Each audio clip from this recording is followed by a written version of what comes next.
Cash flow issues. She can't afford to retire, can she, and see out her days in leisure.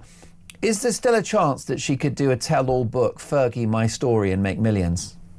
I think there's every chance because her children's books have been stripped from the shelves. They're due to be out. Another day, another crisis for the House of York. Just when King Charles thought the storm had passed, a new Fergie bombshell is reportedly on the way.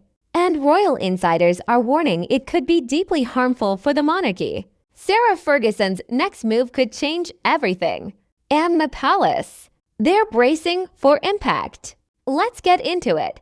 The scandal surrounding Sarah Ferguson and her ex-husband, the former Prince Andrew, shows no sign of slowing down. What started as quiet whispers has now exploded into a full-blown royal headache. Leaked emails have exposed both of them in shocking messages with Jeffrey Epstein. And then came the announcement that rocked Windsor.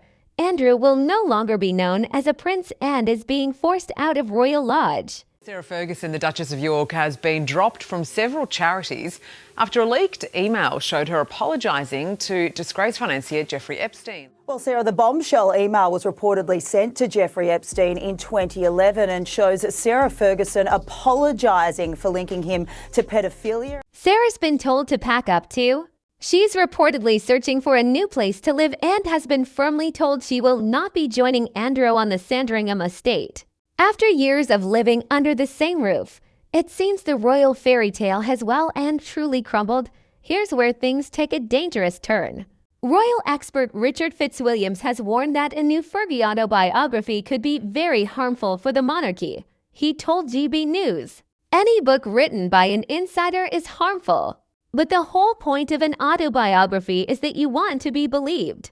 And I think there would be considerable problems believing anything she said, other than provable facts." Along with Virginia's allegation of trafficking, Andrew Lowney, who has written the royals' unauthorised biography, claims to have laid bare other potential crimes, almost all driven by Andrew's hunger. The message is clear. If Fergie publishes her own version of events, she could open the floodgates. A tell-all book could drag the palace back into chaos just as King Charles tries to steady the crown. Fergie has never been afraid to tell her story. From her first autobiography to her novels, she's used her pen to shape her public image.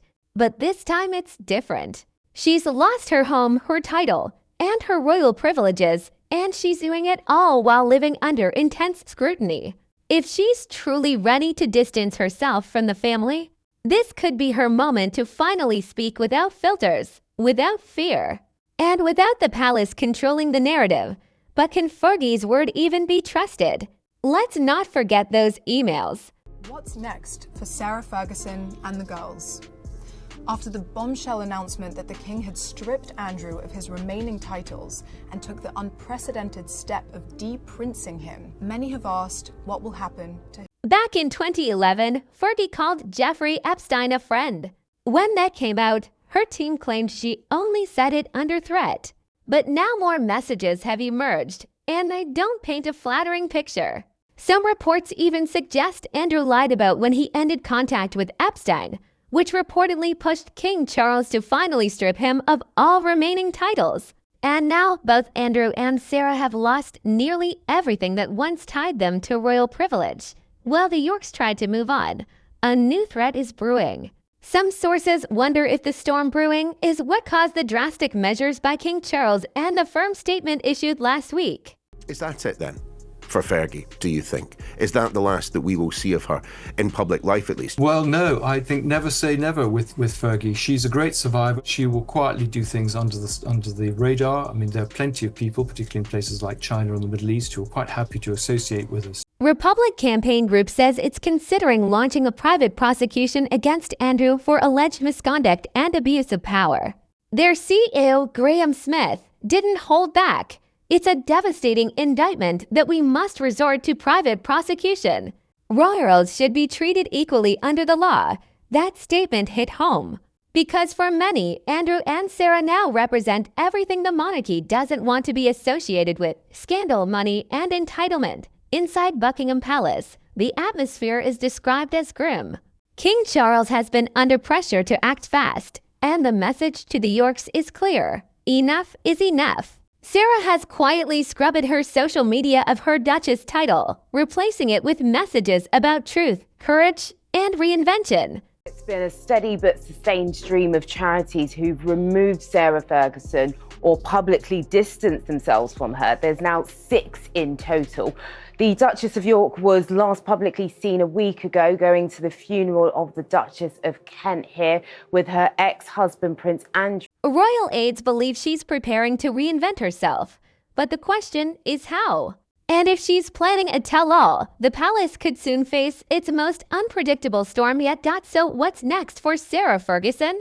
Sources close to her say she's determined to rebuild her life on her own terms. She's reportedly exploring new business ventures, book deals, and even media appearances that would mark her full break from royal life. Some insiders claim she's already been in quiet talks with major publishers in both the UK and US. Others say she's considering a documentary, something raw and personal that would show the real Sarah Ferguson after decades of scandal.